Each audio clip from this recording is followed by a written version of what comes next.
Let's have it. Boom, we're live. Welcome along to the Top Corner podcast, episode number 34. This is it. This is the final episode of the 19 to 20 season. Yeah, ever. This is it. We're done after this. The channel's getting deleted. Me and Josh have had a big falling out. He said some things.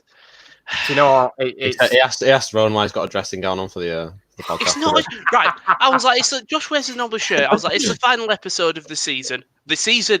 It's the final episode before we come back till September. I thought, well, I'll dress up smart. Let's go out in style. I don't see you, Mr. Leroy Sané. You don't see me ever. You don't see me, yeah. I've not got a face. He hasn't had a face for. Oh God! Maybe one day you'll have a face. Maybe come one back day for season 2 and I'll have a face. You do know I'm going to call it season 2, regardless if it's not in the title or anything. Do you know what? There was part of me that did think it was like a season 1 as well. So we're in the same boat, Rowan. But this is it. This is the last episode of the 1920 European season. And Bernaldo's put as well. Rowan's looking sharp. Get in there. That's what I do. He agrees. See, we're loving it. Put the effort. As long as if we ignore my hair, sexy. I don't know why nobody comments me on how I look, to be fair. Oh yeah, your legs looking mighty fit. It's just how I strike the ball. It's just you've never changed position. You've always been striking the ball. We've been sat here for weeks wondering, do you actually score or not? It's weird because like I've held this position for so long, for like 2 hours every Wednesday, and honestly, I think my legs are in tip-top condition. The thing is, right, I remember when we were back in the studio, I don't think you could actually see Kieran. So for what everyone else knows, that's what Kieran genuinely looks like Leroy Sané. Maybe Kieran is Leroy Sané all along. I mean, imagine that. You never know. Imagine that, Rowan. You've seen me. But it's like the FIFA player where it turns out to be someone really cool. And do you know what? We've been off the studio for that long that Kieran has actually changed himself. You know, you get the guys that kind of transform into like the Barbie dolls and the Kens. Kieran's transformed himself into Leroy Sané. He's become a drag queen.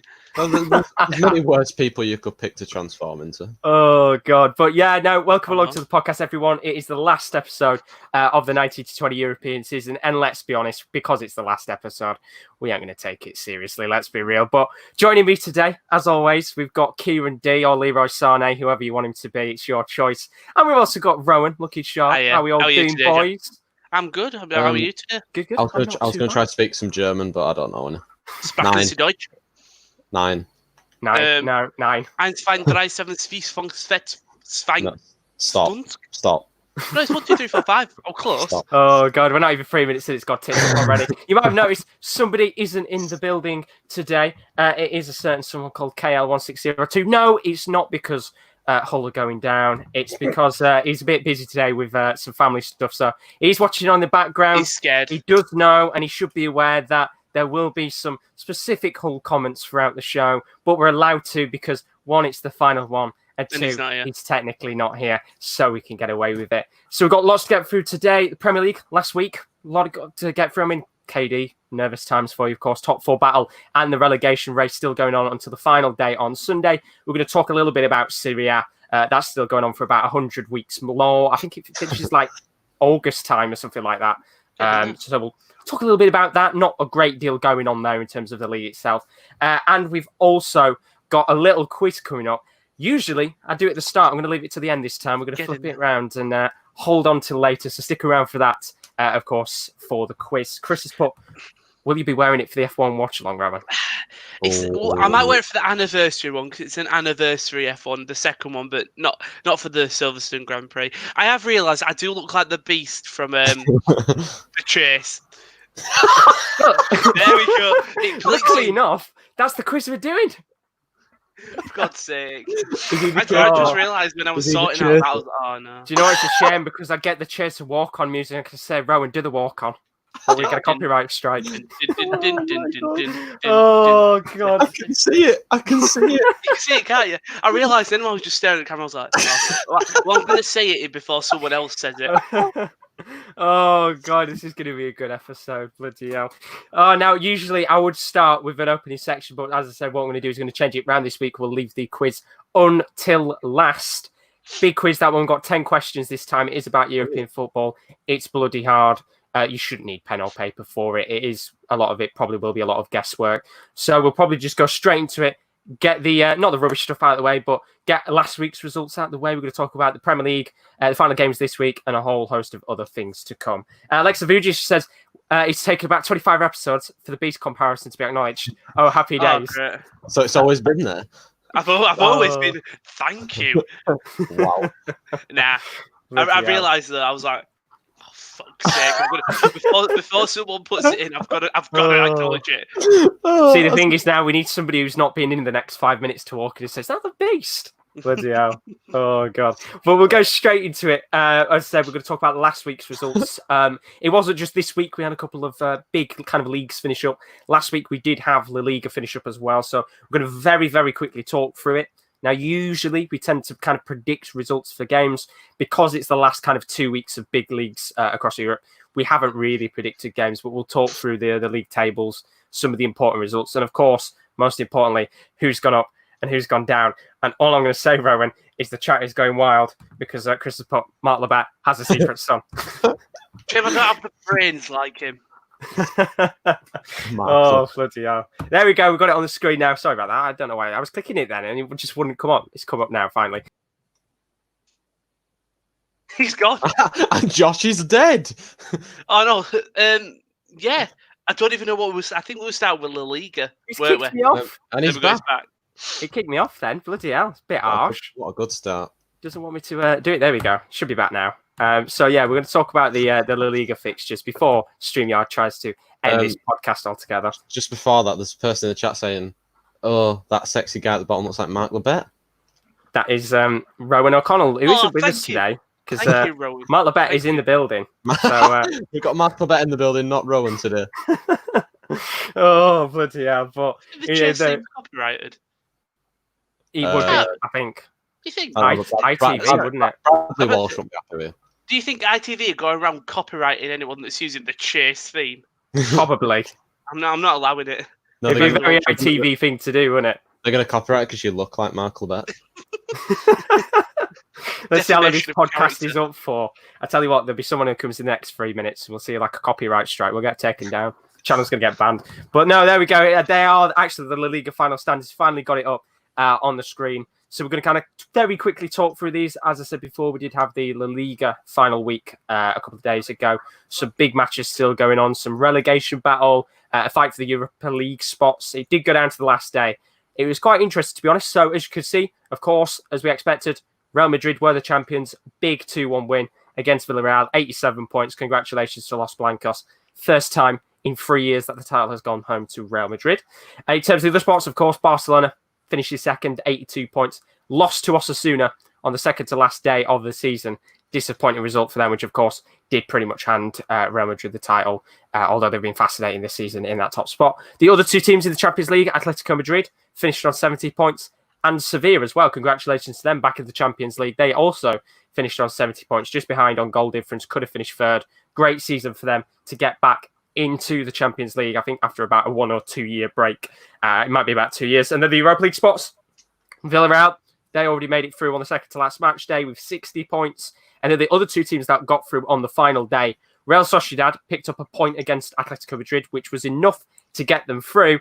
And the other one, congratulations to Granada, because in their first season, when they got promoted into La Liga, they've got European football. Right at the death, they picked it up, 56 points. They pretty much are La Liga Sheffield United. So congratulations to them.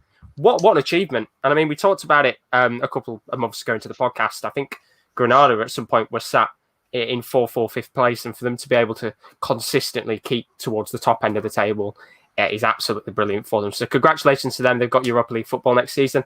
And then, of course, unfortunately, we do have to talk about the other side of the table as well. Those of the clubs that did get relegated. Of course, Espanyol finished bottom. That was kind of already sorted out a week or two ago. And then the other teams that went down, Mallorca, they were down on the second to last match day. And they lost their game against Granada, who actually relegated them 2-1 defeat there. And they also had a player sent off. And then the most painful result of them all is Leganes. Now, Leganes played Real Madrid on the final match day. Celta Vigo were playing Espanyol. Had Leganes have won that match against Real Madrid, Celta Vigo would have gone down. So very, very unlucky for Leganes. And I did see all over social media, there were a lot of Real Madrid fans who did go onto their Twitter page afterwards and say they kind of wanted Leganes to win just so Celta Vigo would have gone down. I think it's bad to say that. I think Celta Vigo should have gone down just the way they were playing this season. You should have expected them to really be in them Europa League spots with sort of their team, the Aguaspas, who seemed to was firing on goals, but they just weren't moving anywhere in the table. It's a shame for Leganes. Is Leganes the one that Braithwaite were at? They were, yeah. Because I know it's probably stupid. Do you think if Braithwaite stayed, they would have stayed up? Well, I mean, he has scored quite a few goals for Barcelona, and he's been playing first-team football at the expense of Dembele's injury. Maybe if Dembele didn't get injured. I'm pretty sure he was their top scorer as well for Leganes, Braithwaite. Yeah. It's such a strange system in La Liga that you can just nab a player from another. Well, not nab a player because you've bought him, but you know what I mean? It's wrong. I do think it was unfair. Which is why it was Celta Vigo that used it to their advantage when I talked about a couple of weeks ago how one of their goalkeepers got injured. They had the emergency signing option. And they actually went and bought Nolito instead, the ex-Man City winger in, and just kind of used that emergency signing to bring in any player that they wanted to. And it shows, unfortunately, how corrupt the whole system is down there. But Leganes, unfortunately, 2-2 draw against Real Madrid. They did really, really well in that match. And, either way, a point against Real Madrid, at this stage of the season is still a fantastic result. Unfortunately, it wasn't enough for them to stay up, and they sadly do go down into the Segunda Division of Spain. The other big results, of course, on the last day, Sevilla 1, Valencia 0. You might have heard the news, actually, and interesting piece, and we kind of looked at this a couple of days ago, actually, because I think it was Will who shared it in the chat, that apparently Valencia have pretty much put every single player up on the transfer list. They've got some financial problems. You'll be aware they had financial issues back in the day when they had the likes of Mata and David Silva. They might have the same issues again. And they bottled it. They're in a great position to make it into the Europa League. All they had to do was, I think, at least get a point against Sevilla to get into the Europa League. They haven't now, and they've got no European football. Mental. The club who, I think a lot of English fans will know who Valencia are because of their exports coming over here. But again, they're another side that I just find it strange that they're going to be gutting out their entire team. You must think there's something wrong with the club then if you've got such a problem that you need to gut your entire team just to make money. It's a tough situation. As I said, they've already had financial issues in the past. Were they in Europe this year? They Atlanta, didn't they? Yeah. I think they were, yeah. Champions League. So did they not get any money for that? Because you get money for getting to the knockout stage, don't you? They Probably do get money. They get a little bit of cash. Probably not enough, but I just don't know how you get to the point where you need to gut your old club out just to be staying afloat, I guess. It's a tough situation. I mean, of course, the whole coronavirus stuff hasn't really helped the club. And to be honest, I said it last week, their owner, and Lex has literally just put it now, perfectly timed, their owner is a real problem for the club. He's put Peter Lim might be the worst owner of a major club in professional sports, certainly the top 5 leagues. I mean, last season they had a couple of problems. This season they sacked, I think this is their 3rd or 4th manager this season, which I talked about a couple of weeks ago. The manager that came in and kind of plays on average 6 games before he gets sacked again. I think he probably won't be there next season, so he'll have played, I think, 4 or 5 games and then got the sack again, so unlucky for him. And it's just a real bad situation at the club. They've got big stars like Ferran Torres, who's been heavily linked with a move to Manchester City, who is very likely to be moved to England. But they've also got other good players like the likes of Gonçalo Guedes, the Portuguese player formerly of PSG. They've got Kondogbia. They've got Rodrigo as well. So they do have some great players on their side, but we might see next season a very different Valencia side. And Bernardo's put as well, is that the Wigan Athletic story? I mean, if you're kind of asking that question in terms of is that the same situation that Wigan has got, then I don't think so. Or I don't know if you're talking to Alexa in the chat about something else, because I know Alexa put actually about the Braithwaite situation. I'm surprised Leganes haven't sued Barcelona over the Braithwaite chaos like Sheffield did to West Ham back in 2007 when West Ham United got Tevez against all rules and common sense. I'm convinced if Leganes kept him, they would have stayed up. And I absolutely agree with him. I do think they would have stayed up. He's been a prolific striker. And, as I said, even as what Kim said a moment ago, he's scored a lot of goals for Barcelona, even in the short period of time he's had. And Alexis also put, you get this situation where you don't nurture and cherish quality managers when you disrespect people like Garay, Enzo Perez, etc. Guys who have been there for a while. It's such a shame. And I think that is the greatest way to kind of put Valencia in a nutshell over these last couple of years.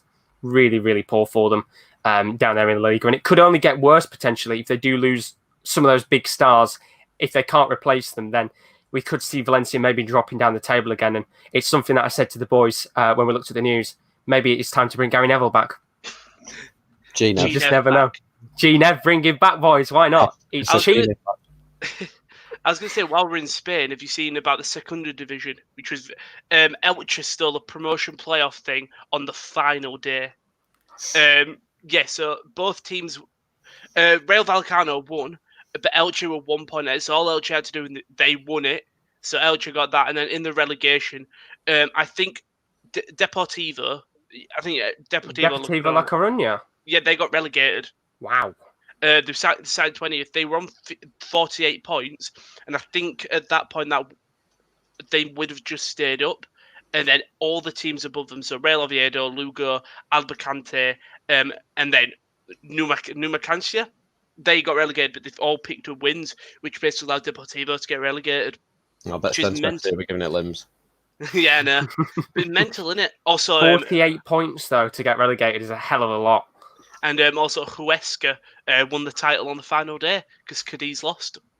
There we go. I mean, it's good that because Huesca, I think they were in the Liga kind of a year or two ago. They weren't too bad, and they had some problems themselves, and now they're back in the league as well, which is fantastic to see. And Benaldo has put, I saw and heard about Wigan's owner potentially partaking in insider betting in the Philippines, hedging against Wigan getting relegated and thoughts in the administration. And it was a phone line, wasn't it? Like there was 20 seconds ahead or something.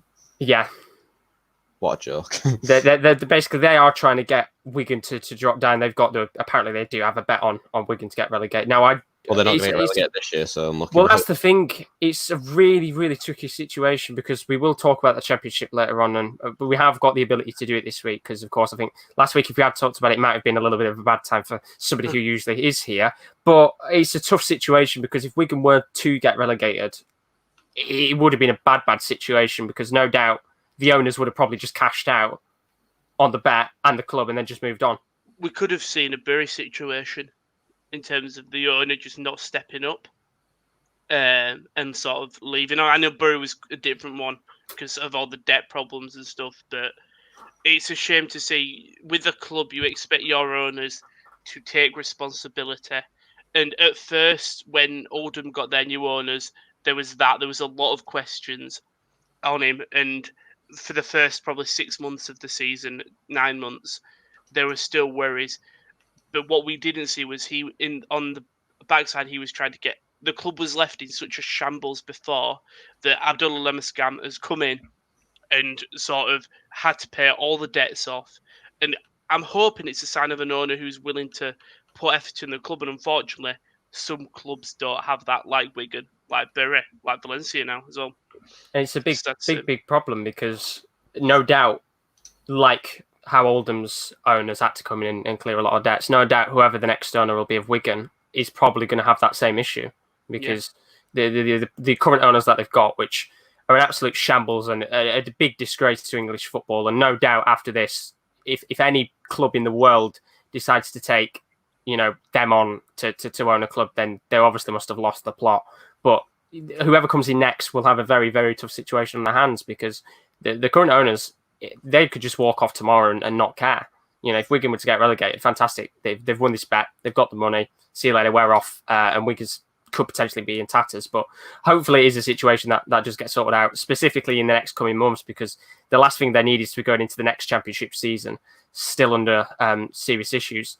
So it's tough times for them. And as you said before, and Benaldo's put as well, Bury is back off today in the 10th division, which is good to see. And of course, it's a long, long way down, but it's a start to kind of build the club up again. And it's a bad situation. But a club in a very good situation in the Liga is Granada. As I said, they did get into Europa League football.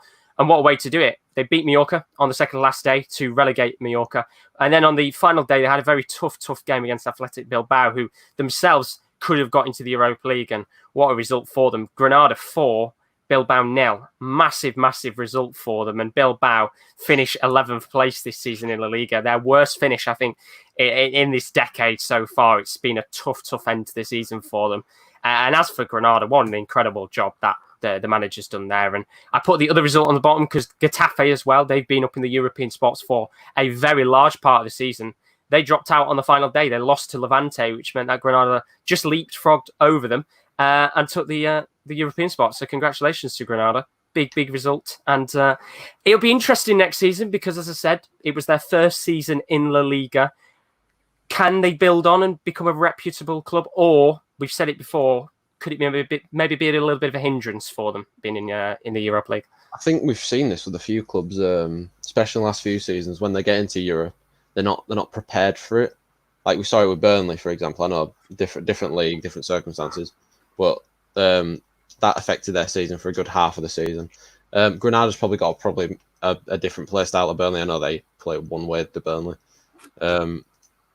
I'm excited to see new teams like this in the Europa League, though, because it gives them a chance, and especially with the introduction of Euro Cup 2 the following season on, we see a lot more European football and a lot more of these teams getting experience of European football. So it should make European competitions a lot more competitive. It's good to see. It's always nice to have fresh teams in there because we get used to the same teams year on year qualifying, and when you get a new team like Atlanta this season in the Champions League, it's a real nice, breath of fresh air to see different clubs. It's like Ajax last year, wasn't it, as well? Oh, absolutely. I mean, there's one team that we hadn't talked about who were in the Europa League, and that's Espanyol. Yeah, they were. Finished last this season. They got to the round 32 in Europa League. Yeah, look, they're dead last on 25 points. It's because they were 7th last year, Espanyol, and now they're finishing in 20th. And it's strange to see, innit? Because you expect, I don't know. I'm saying you expect a club who's in Europa League football to just breeze through the league. Yet Espanyol have just had a downfall. I think that links in what I said about like the teams that don't have the European experience, like a Burnley. Like you saw what that did for them. They almost got relegated last season. It does that to a team, and I think if you're not prepared well enough, if you players don't have the fitness, if you've not got the coaches to get your team to be one of the fittest in the league, because if you're going to play Europa League and because you're thinking you're going to play Thursday and every Thursday, Sunday, aren't you? So you need good coaches, you need fitness coaches, you need good medical staff. You need a lot. And for a club like Espanyol, maybe they weren't ready. But another club we haven't mentioned is Getafe, who obviously did quite well in the Europa League this season. They're not out with it yet, but they've got Inter Milan, which is a very tough task. It's a very, very tough task indeed. And of course, for them now, the pressure will be on them even more. And I don't think there's many people expecting them to win it. But if they want to try and get any European football this season, they do have to go out there and win it, which they are a very dirty, aggressive team, Getafe. There's not many clubs in Spain that do like them for the way that they play. And maybe they could get the edge over Inter Milan, but of course, we'll have to find out in the coming weeks. Now, Alex made a very good point, saying, aren't Bilbao still capable of getting to the Europa through Copa del Rey? Now, the Copa del Rey final was suspended, I think, quite a couple of months ago, and they wanted to wait to see if they could play it with fans. There's still no news on whether that's going to be played or not, and I assume it's probably just going to get called off, which is very, very poor. But I kind of just had a quick check while you guys were talking about things just to see kind of what was going on there. And it just says the original date for the final, the Spanish Federation had indicated they would grant the designated Europa League place to Bilbao, 10th position in the Liga at the time of the suspension, should the match not be played within the period of 19 to 20, as Real Sociedad were likely to qualify for at least the Europa League. So potentially they could have. But then it says, on 30th of April, UEFA state that the final must be played by the 3rd of August, which, as of right now, that's about a week and a half away, and there's still no sign of a date for this final, to activate the designated qualification place. Otherwise, it would revert to the team finishing 7th in La Liga. Now, 7th in La Liga, I believe, has actually got a European spot, so I'd assume the Copa del Rey final just got cancelled, and there's no winner for it, which is very, very painful, because if you're a Bilbao fan, that was your only way of getting into the Europa League for next season, and it's pretty much been snatched away from you. So very disappointing for them.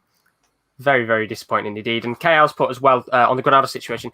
Can't wait to see McKees play. Darwin McKees, of course, heard very good things about him. He's very, very good, and he's probably been their star player this season at Granada. Very pacey, good, skillful player. And he started to play as a striker as well, which I think is the most important thing.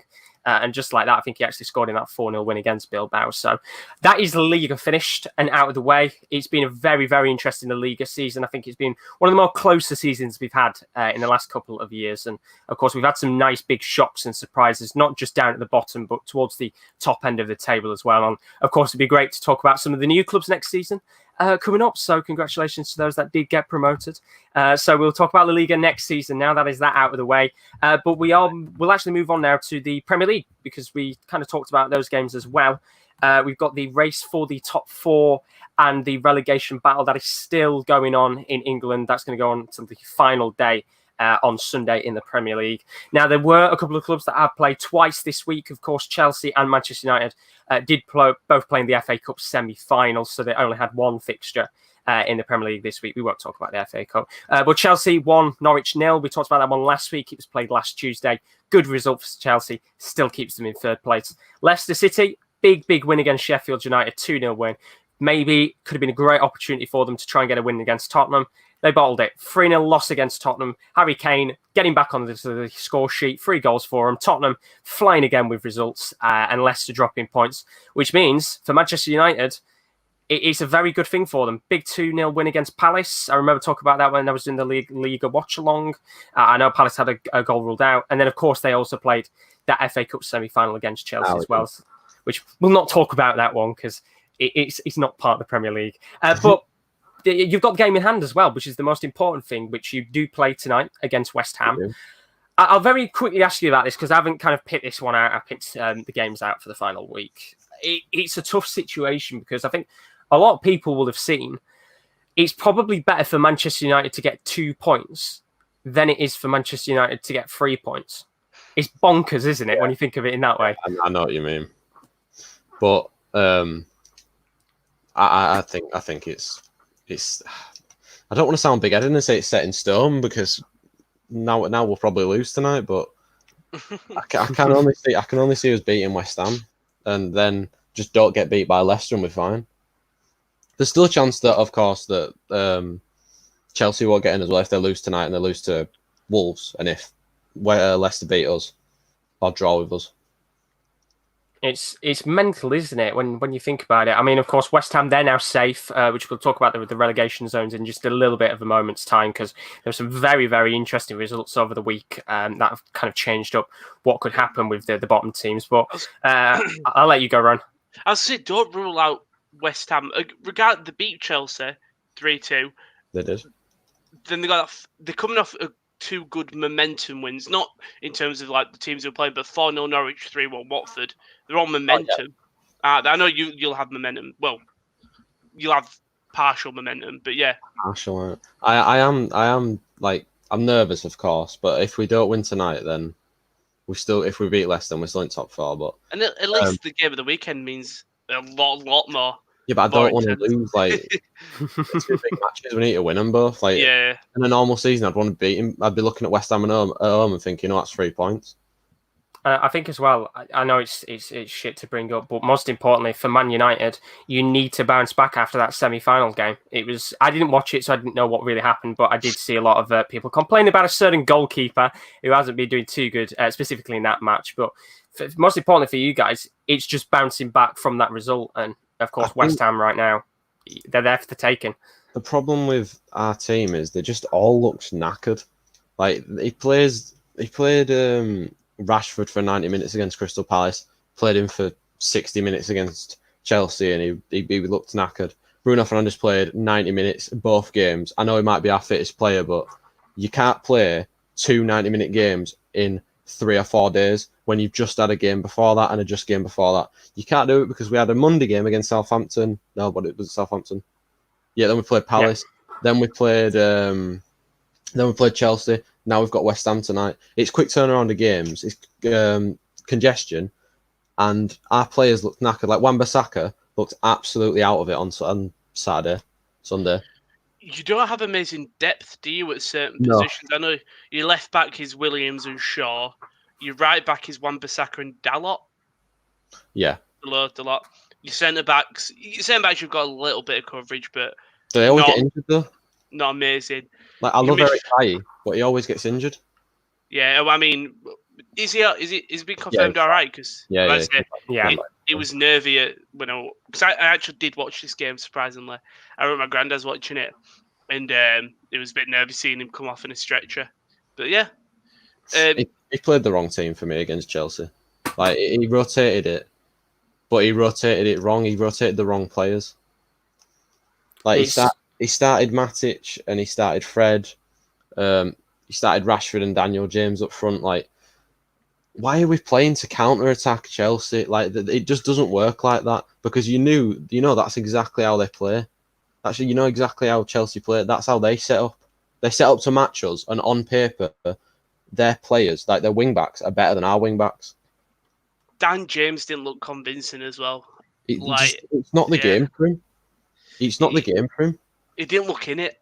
Like, he were making the runs and stuff, but when he ran the ball, nothing seemed to come from anything, or he never got played the ball. Like I turned it off at 3-0 because I was just like, F that. But it was not the game to play Daniel James as a striker in. Like you saw, as soon as we turned to the wingers, put the wingers on, we had a bit more threat. I know we lost 3-1, we scored a penalty, but we had a bit more threat. And when Martial came on, it looked a bit more alive, but shite all around, shite. Anyway, it's shit. Don't want to win it anyway. No. I mean, now of course you've got the Europa League as well. I was going to say it's such a quick turnover from the break from the Premier League finishing to the Champions League matches that it'll be a race against time to not necessarily have all the players fit, but to have as many players as possible fit. I mean, the good thing is because you've got last lins and you are 5-0 up, it kind of is like a break for the main players. And as you said, I think last week, you don't really expect Ole to be going out and sticking, all the big players on the pitch. He probably will. He'll probably play our first team and we'll win 1-0 or something. But this is what I'm talking about when we're on that long winning run from lockdown and we looked unbeatable, everyone was getting so excited. And I knew we kind of needed to get beat and absolutely dominated by Chelsea for our fans to now see that we are nowhere near the level of Manchester City or Liverpool. We won't challenge for the title next year. We'll just be in the top 4 race again because we don't have the depth to match those two teams. And I don't know why people are moaning about us maybe signing Jack Grealish because he won't start maybe. Because I'm sorry, but I'm looking at our bench and I'm thinking, Andreas Pereira, you're not coming on because you're shite. McTominay and Fred. Jay Lings did all right when he came on overnight, but Mata shite. Dan James partially shite. Thing is, shite. With a player like James, it's understandable though because he's very young. But like for players like Mata and that, they've got the experience. But there's a certain point where I think you have to kind of let go. Even though he's got the experience and that, he's getting on with age and. He has good moments, don't get me wrong, but if you're going to want to move up to the next level, do you really want a player like Mata still there? Or are you wanting somebody like a Grealish to come in and just change things up and really go for it? I think Matt should stay at the club. Just because. Yeah, he'll stay just because he's got experience, but he's shit. The elder statesman. He's shit. I love Juan Mata to pieces, and he's done brilliantly since he's come to the club, but now he is past it. It's tough. I'm going to go through the comments because there's a lot of comments on the United situation. I mean, Lex has put quite a bit, and fair play to him. He's got a lot of really good opinions. He's put about the Leicester situation, which we'll talk about them very quickly, actually. It's like Leicester was convinced that the City ban would be confirmed, and they thought, all right, lads, 5th is enough. Such a terrible set of performances since the restart. Also, for me, even if United get top 4, I find it hard to see how they do anything. It's not just Ole. The whole coaching staff is so below seriously top quality standard. Yeah, they are. Which, is absolutely right. Chris, Ole kept playing same team Southampton game. They looked shattered, and we said that when we did the watch-along when they played Southampton. Bruno was absolutely knackered, and there's only so much time you can give players before, eventually performances will drop, or B, they are going to ask for a rest. And Alex has gone on to say as well. I'll let you say. Go on. I'll let you. Bruno Fernandes he's been brilliant since he came, but in last few matches, he just looks knackered. Like you can be Lionel Messi and play 3 games a week, and you won't be as good in one of the games because you'll be absolutely knackered. It's just how football works, how fitness works. But our medical team's shite, so they won't know anything about that.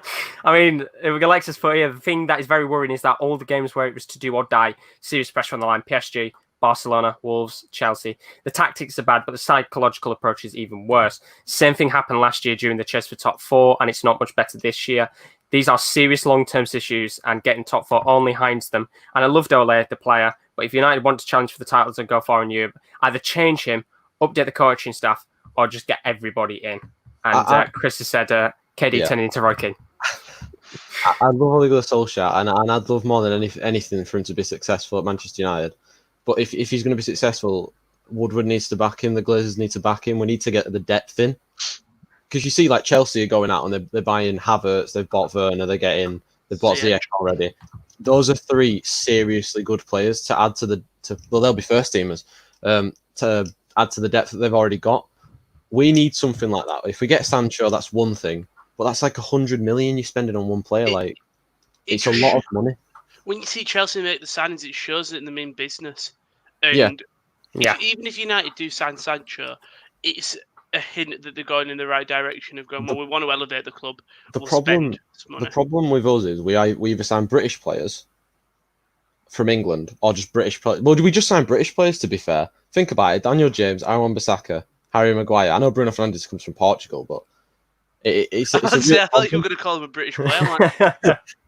But the thing about Chelsea is they've always had good recruitment staff, and they get the transfers done really quickly. Whereas with us, it takes us like 3 or 4 weeks to sort a budget out, and then it takes us another 2 weeks to sort the contract out before the player's actually announced. Well, that's the thing. Look at the whole Timo Werner situation. How long he was linked with Liverpool for? Chelsea had that done like that. It was done within a day. The Havertz situation, it's only been about a week, and it looks like that could be done, in the next couple of days. I think there was something coming out that apparently today or tomorrow, Havertz was in a meeting with Leverkusen to say to let him go to the Premier League. Yeah. Jesselund has recommended a player for Manchester United. He thinks that's the best fit. He thinks that Gareth Bowen should join if they're going to be a title contender. That's a bit of a throwback. What a throwback. Gareth Bowen, God, we need another thing like that for deadline day. And Chris has put, do you think United need a centre-back? Yes. Yeah. Who do you bring in? Who's realistically available currently? I'd like to have Nathan Ake, but I think he's going to go to Man City. But I don't know, because I like Lindelof and Maguire, and as much as people ridicule Maguire, it's not always his fault every time a goal goes in. Just because he costs 80 million as a defender, it's not his fault. You've seen how many mistakes De Gea's made this year. It's an absolute joke. I did love the clip of Harry Maguire just running round his own half. Yes. Did you see it? Yeah. It's great. It's just a lack of options because our team looks scared. But we do need a centre. I'd like Nathan Ake. Yes, and I do need Tom Eaves. I was going to say, before you move on, I've just got one final question. David De Gea had a mare against Chelsea. Do you bring in Sergio Romero for one game just to tell David De Gea, come on, step it up? Well, apparently, according to Ollie, he knows and his mentality's been there, but it don't fucking look like it, does it? I swear. Someone's going in bloody dressing room and putting butter on his gloves or something. It's like Space Jam. He's what's it called? He's had his juices stole from the little space creatures. And they're all having a little game, and David De Gea is just there, not being able to make a save. He played very well against Palace. He made some good saves against Palace, and then it comes at weekend, and he was just like. To be fair, I was calling for Romero to start anyway because it's the Cup, and Romero normally starts in the Cup and the Europa League. It's the FA Cup. I thought he'd have started. I was surprised when De Gea started. Maybe De Gea wasn't ready for the start. He was thinking, hang on, Sergio Romero's going to start because it's the Cup. But yeah, you've got one of the best backup goalkeepers, I'd say. Oh, yeah. Oh, absolutely. He's one of the best, not just in the Premier League, I think. There's not a great deal of clubs with somebody like that. I think I've moaned about Man United for too long. We only need now, Kieran, to go, it's 2 yards, Rowan. It's 2 yards. That's all we need for him to send to Roy Keane. Jocelyn's but they love wasting money on Leicester defenders. It seems like 60 mil for Evans. Oh, no. You know it's going to happen. I love Johnny Evans when you're at Man United, but I'm all right. Bring back Evans. Worried at Leicester. No, he's been really good for them, actually. Although, talking about Leicester. Every game this season, Johnny Evans. he's been good for them, apart from that big 3-0 loss against Tottenham, which has put them in a very very bad position here, because had they won against Tottenham, they could have been in a great position to have claimed a top 4 spot. But they got a win against Sheffield United, great result for them. 3-0 loss against Tottenham, who have started to pick up some more results and starting to move at the table, of course. Unfortunately, can't get Champions League football now, a little bit too late in terms of the pickup of form, but they can still get a Europa League spot. Of course, it could go down to 7th place, depending on who wins the final between Chelsea and Arsenal. If Arsenal win, of course, Arsenal will get that Europa League spot. If Chelsea win, then it will be 7th place who gets it. I think Arsenal get anyway, though, because they're not in Europe. No, it goes down to 7th place, as far as I'm aware. The team that comes runners up. Do I think you remember when it happened that year? Yeah, I don't know whether they've changed the rule now or not. If anybody can confirm it in the chat, as far as I'm aware, I was watching the game between Villa and Arsenal last night, and the commentators on there were saying it will go down to 7th place. So I don't know whether the rules changed or not for it, but if it does go to Arsenal, then I think there'll be a lot of people hoping that Chelsea can win it. Did you say just 1 second? Did you say you watched the Arsenal game last night? Yeah, I watched the Arsenal game. That was such an Arsenal thing to do, wasn't it? Like beat Man City and Liverpool in the space of 4 days, then lose to Aston Villa. It's mad. I mean, I've got the game to talk about very quickly, actually, because I've put here of the point system, of course, race for the top 4.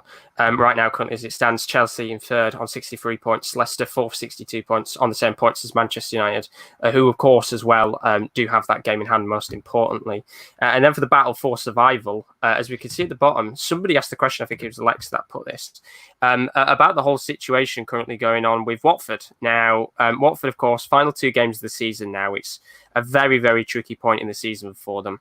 And it looks like it could have got even worse for them, because as of right now, they sacked Nigel Pearson, which is absolutely crazy. And most importantly, because of Aston Villa's big win last night. And I've got to say, what an incredible performance from Aston Villa, who did so well to they were pretty much dominate Arsenal. I don't think they had a shot on target, did they?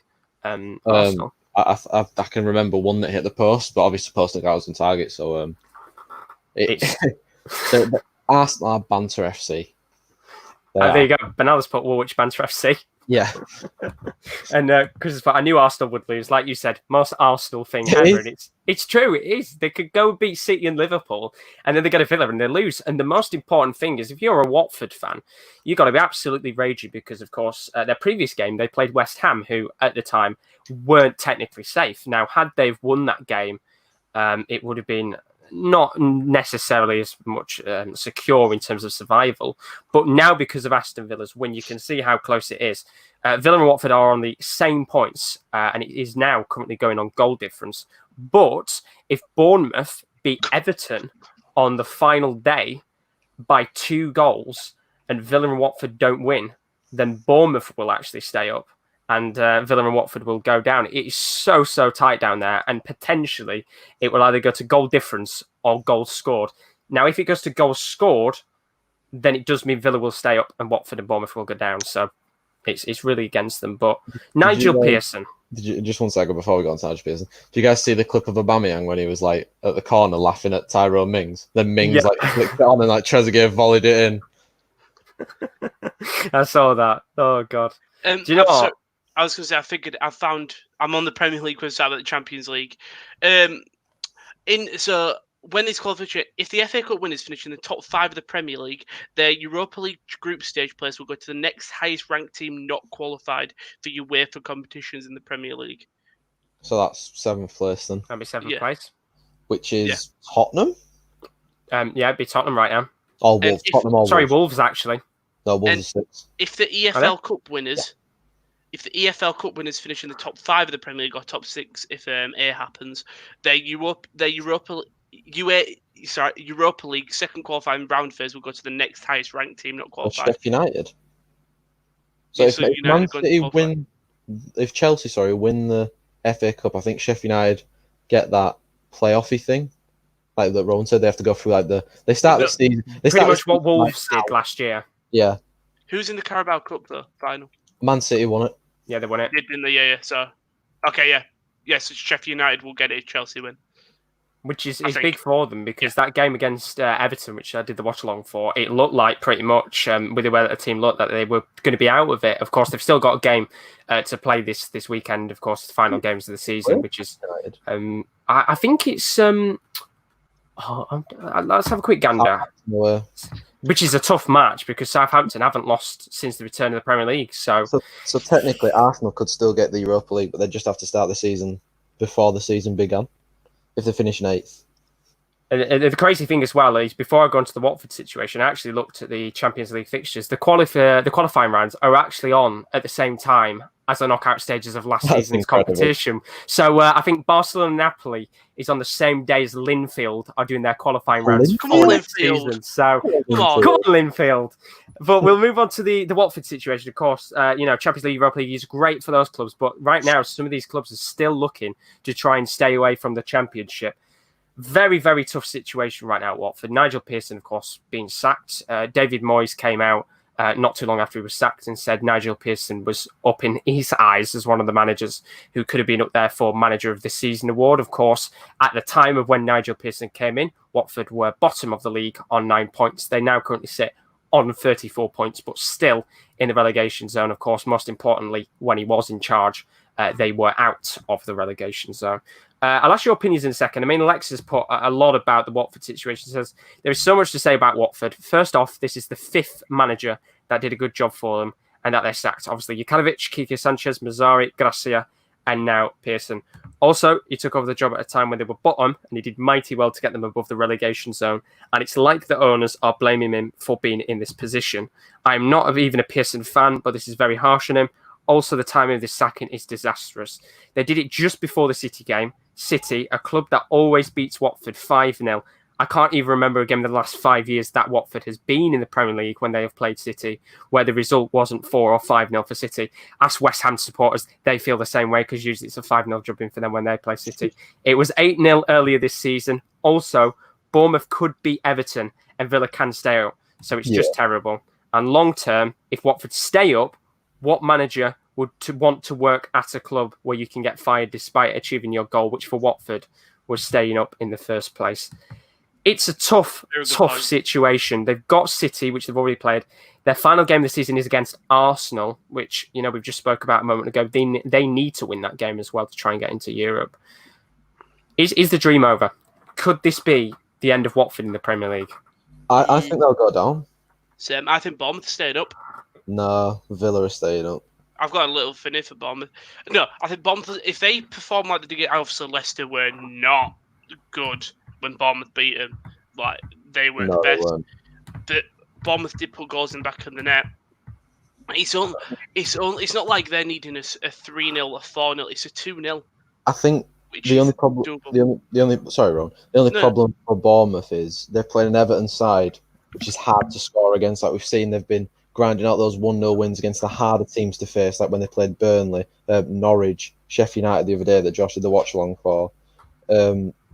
They're hard to score against Everton, but also Everton have got those good players that can hit Bournemouth, and Bournemouth don't really have that quality. So for me, I think Bournemouth are down, and it's out of Watford and Villa.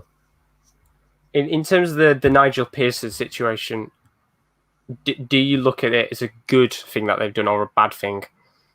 I think it's very harsh to sack him 2 games or 1 game before the season's over. If they were going to sack him, I'd have waited to see if they'd have gone down. Then maybe the fans would be a little more like, right, we're in Championship, time for something new, time for some fresh faces. Yeah, a rebuild. But sacking him with 2 games to go when you're still mathematically possible to stay up. And especially with the games as well. That's kind of admitting defeat, isn't it? Yeah. Like, when there's a chance, don't get rid of your manager who can affect so much in a club. Because the players might be behind Pearson and might thought, right, we'll do it for thingy. But what have they got to do it for now? Oh, we can stay in Premier League, but we're not doing it to try to keep our manager's job. The manager's already gone. Like you said, they've just admitted defeat. It's an extremely stupid decision from Watford. I think with Watford and Villa and Bournemouth, if any of those 3 teams were to go down, they'd get raided. Like, Watford's team, they've got Ismail Assar, they've got Troy Deeney. Not saying that he's a good striker, but he's good enough to play in the Premier League. Decore. Roberto Pereira, Decore, Deulofeu when he's been injured. But they've got a lot of good players.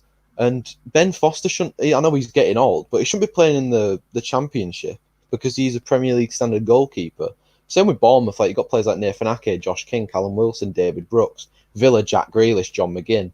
There's a lot of good players in those three teams there. Even in Norwich have got a lot of good young talent coming up. So I'm looking at it and thinking, any of those teams go down, they're going to get raided, and then it's going to be harder for them. And the thing is, as well, it's the whole wages as well, because, Watford, Deulofeu, he's on a big wage, and Doucouré has already expressed in previous seasons he wants to go and play for a Champions League club. He was linked with a move to PSG at the very start of the season, which never came to fruition for him, and he's always kind of pretty much stated he wants to play in the Champions League, and he's a very good player on his day, and, players like Ismail Assar came into the Liga from Liga for about £27 million, a lot of money, decent wages, but he will not want to go and play for a Championship club just as much as a player like Jack Grealish, who has had plenty of interest in the last couple of years. We've seen him linked to Tottenham, being very close to a move there, and nothing came from that. Now he's been linked with Manchester United as well. These are big players that will not want to stay and drop down to the lower divisions of football. Do you think, with these players, do you think it'll be similar to like Fulham have tried to do this year when they sent out Jean-Michel Seri on loan with the intent to go up, so they had the wages to keep him for next season? Do you think it'll be similar with the likes of Sarr and Deulofeu maybe? Or do you think they'll just get rid of him? I think it'd be more player pressure than anything, that the players would just want to go rather than the club saying, right, we'll chuck you out on loan. It's all to do with club expectation, isn't it? If the club expects to go straight back up, I think any of those three teams though would expect to go back up with the quality they have. Even if they lose those players, I still think those three teams are good enough to come back up next season. Yeah. The thing is as well, let's take a Watford, as you said, they've got Deulofeu, Pereira, Doucouré, big players like that. If they lose, let's say, 4 of them, but they still keep, I don't know, someone like a Pereira, or they keep a Deeney, that could still be enough in the league to push them up the table. I think they'd keep Troy Deeney. I don't think he'd want to go because he's no. In it. Do you know what I mean? He'll stay there and fight because he's getting old, but he'll stay there. I reckon he'd do all right in Championship, Troy Deeney. I think he'd be top goal scorer.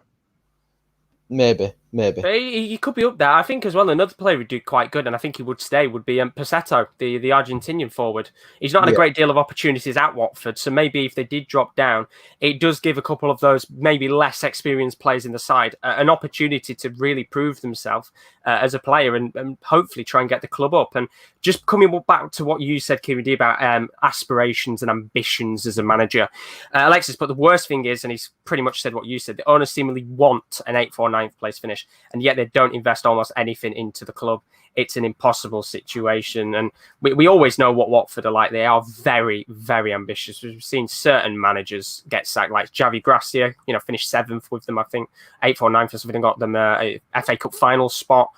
Sorry, actually, no, they didn't finish in the 8th or 9th. They did have a season in the mid-table, though, at some point. It might not have been under Gracia. But they are a decent club on the day, and they've just struggled big time. And I think the best way to describe it is what Benaldo's put. I hope Watford stick around. I will miss my home game. Hashtag to twat or not to twat. That is the question. Oh, bloody hell. Benaldo getting the joke, so we'd love to see it. So we will talk about the other games of the final season in just a moment's time. There's some big games coming up. And Chris has perfectly put as well, actually. Watford, the team that score 3 against Liverpool to end their unbeaten streak and then get relegated. It does sum it up perfectly. But our last advertisement for The Athletic for now, you can join us on The Athletic today. The offer is running out as far as I'm aware. It might be available for next season. I haven't got any kind of updates as of yet, whether it will be or not. But you can join us on The Athletic for all of the latest sporting content. Of course, the football season might be ending, but it's not just about football. They have plenty of sports. They have combat sports, WWE, NFL. You name the sport, they have the content on there. They've got world-class writers, including the likes of Oliver Kay and Raphael Honigstein, and you can join us today, as always. The link is in the description. You get yourself 50% off your annual subscription and a 7-day free trial. It's bloody cheap, it's bloody good, and some bloody good content on there. Theathletic.co.uk/sports corner. The link is in the description, as always. For now, the offer has got about a week and a half left, so do go on there and subscribe, as always. So that is The Athletic. We'll now move on to the final day of the Premier League, because that's where the all of the action is now. As I said right at the very start of the show, there is a lot of leagues finishing this week. I'm going to talk about some of the other European leagues at the end of our kind of section of this week's football. But the most important thing is the biggest of the top 5 European leagues that is left playing is ending on Sunday. We're going to have a watch along for every single match. We're going to have special guests. It's pretty much going to be a Premier League party. It's going to be mental. And what a way to end the season. If you're KD, you're bricking it. If you're like me and Rowan, you're enjoying it as a neutral. I'm not bricking it. Are you He's not? confident. No. Will you be bricking it depending what happens on Sunday? If we lose tonight, I'll be bricking it. I mean, Stu just put David Moyes to kick United out of UCL once again. Come on, Agent Moyes. Work your Fellaini magic. It could happen. Figures you never know. I mean, mind you, he helped us because he beat Chelsea. He helped us. So David Moyes helping us. Bloody hell. But look at these games that we've got for the final day. I think if any person was organising the Premier League fixture calendar, it could not have worked any better than the fixtures on the final day, because the race for the top four is pretty much the teams playing off against each other that are battling for top four now. Of course, Wolves not fighting for the top four now, unfortunately, there. But I think they could squeak in, but they'd have to score about 15 or 16 goals against Chelsea to do so. It's doable. I don't know if Wolves can actually get there. No, they can't. Oh, yes, they can. They need 15 they need. 15, there we go. So if they could score 15 goals against Chelsea on the final day, and hope that Leicester and Man United... actually, I don't think it is possible, unless we get beat 15-0 by West Ham, because obviously Leicester and Man United have got to play each other. Do you know what? You never know with Moyes. 15 goals for Antonio. He scored 4. We've got to score 16. 16? Yeah, because they'd have to be one ahead, wouldn't they? I don't think they can, because Man United and Leicester have got to play each other, and they're 3 points behind a Wolves. So someone's going to pick points up. And Chelsea. It's unlucky for Wolves. But at the end of the day, they can still get Europa League football, most importantly. So for them, they're going to be playing Chelsea, who right now are in a pretty good position in terms of where they're sat, third in the league. They are only they're a point ahead, if somebody's got the table up, of Leicester. 1 point ahead, 63 Chelsea, Leicester 62, United 62. And they do have the game in hand as well, which most importantly is the big game tonight against Liverpool. I don't know if you guys heard, but if Chelsea, I think if they beat Liverpool and they beat Wolves, I think Man United beat West Ham 5-3 and Leicester beat Man United 1-0, there will be a playoff for the Champions League 4th place spot. Oh, come on, let's have it. Why not? So Man United need to win 5-3 and lose 1-0. It needs to be that specific. Yes, I can imagine Ole, he gets it at 5-3 and he just goes 11 at the back. Just brings on 4 defenders. Yeah. Brings on Romero, another goalkeeper. Yeah, 2 keepers in the net. In fact, is there a rule about putting 2 keepers in the net? There's got to be sure. It's a good point, you know. Fair point. Just stick all 11 players in goal. Get your Man United under-18s youth reserve goalkeeper. Just chuck him in net. Come on, lad. While Rowan checks up that, there probably is a ruling. There's got to be, surely. And the other game, of course, is that Leicester City versus Man United. That is the game where the two teams are battling for top 4, of course. As we said before, Man United, it would be better for them to get 2 points, not 3. It's a confusing situation, but no doubt Man United would rather get 6 points rather than 2 or 3. Let's be real. I'd rather get 6 points, Josh. It made life a lot more easy for you, wouldn't it? I don't want to see 2 more D's on our... You can have the playoff if you want. No, I don't want the playoff. Have you found it, Rowan? I'm currently downloading the PDF. Oh, this is COVID-19 emergency. We don't want that. Oh, bloody hell. I'll let Rowan search for that. I think while Rowan search for that, we'll just talk through the games and who's covering the games on Sunday. So, of course, we have that watch along. If that's all right. Yeah, let's go for it. So, I think, Josh, which one are you doing? I'm going to be covering the battle for survival between West Ham and Aston Villa. Big game, that one. Rowan's doing whichever game's on Sky Golf. We know that. Yeah, that's right. There are games on Sky Golf, by the way. If you don't know where the games have been shown on UK TV, Sky Golf is the place to go. It's going to be the golf commentators, like we were saying before. I'm going to have Leicester Man United. I think Kieran L, who will be joining us on Sunday, is going to have Chelsea and Wolves. Will's also join us. He's going to have a Liverpool game. Liverpool fan. Is Bernardo joining us? As far as I'm aware, Bernardo might be joining us. Hopefully he still is, because if Bernardo does join us, I think, of course, he will be doing the Spurs game, no doubt. Hopefully he can still join us. If not, then we'll try and get some more extra people. And, of course, the more the merrier. It's more of a party. It'll be still a watch-along, but he will be. There we go. I'll be there with you, lads. Come on, Bernardo. Big game for you, of course, Spurs in that last game of the season. The other ones as well, Arsenal and Watford, they're playing. Big game for both of those. Watford do need to win, of course, Arsenal as well. And then Everton, who could finish 11th, have got a game against Bournemouth who need to win, and they need to score a couple of goals. Big test. And as I said, we're going to try and get pretty much as many people as we possibly can. Let's go mental. It's the last day of the Premier League. It's a bit of a party as a watch along, so keep your eyes out for that. Bernardo will be joining us. It's going to be all fun and games on the final day of the season. It's so tough. West Ham Villa, battle for survival, I think it's worth talking about now. What do you think is going to happen on the last day? Are Arsenal going to lose against Watford? Probably. I mean, it's a potential for them to lose the last 2 games of the season against Watford and Villa, which would be very, very unsurprising. But Everton and Bournemouth, I think it's an interesting game to talk about now. We spoke about Everton earlier. I did the watch along against Sheffield United. Big win against Sheffield United, that 1-0 victory. They needed it. They've been a little bit poor in recent weeks, although they are 5 unbeaten. That is 1 win and 4 draws. As for Bournemouth, well, they have struggled in recent weeks. They did get that big 4-1 victory against Leicester. They had their other game as well not too long ago against Man City, where they could have potentially nicked a draw, but one of the goals was ruled out, and Man City did win that game 2-1. And I think they had another game, didn't they, this week, where I think later on they had another goal ruled out. Can't find it. No. It's unlucky.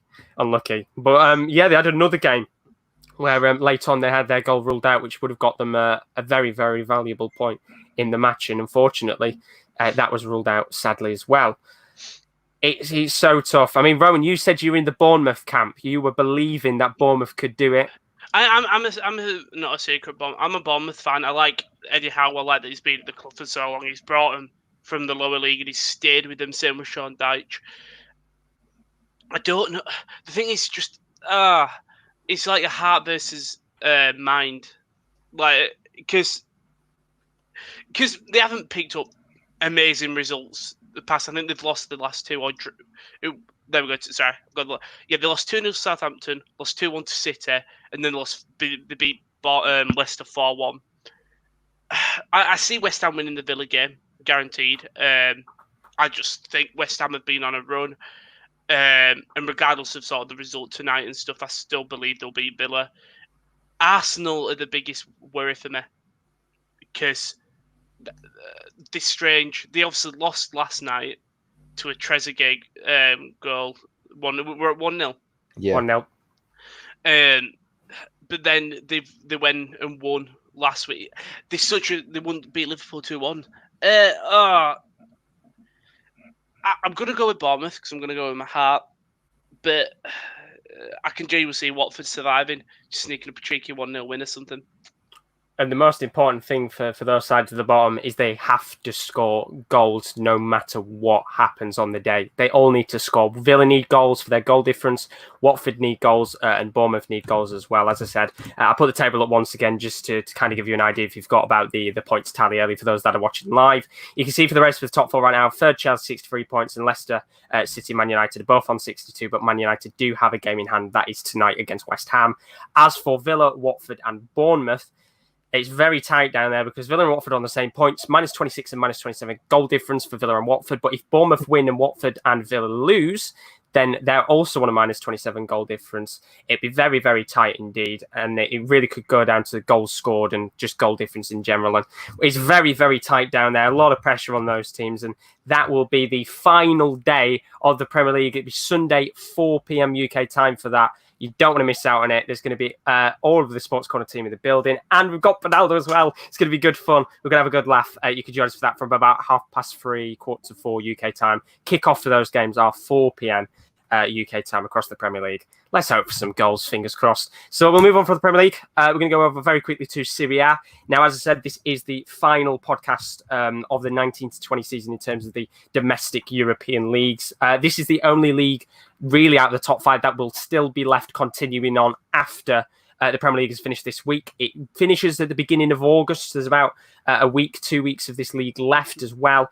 And it's kind of pretty much nearly almost finished. I mean, there's a couple more games left to go, so anything can change in that time. But I've kind of put the table up, give you an idea of the top 4, the Europa League spots and relegation right now. So you can see with the top 4, there's a 10 points difference between 4th and 5th. Lazio in 4th on 69 points.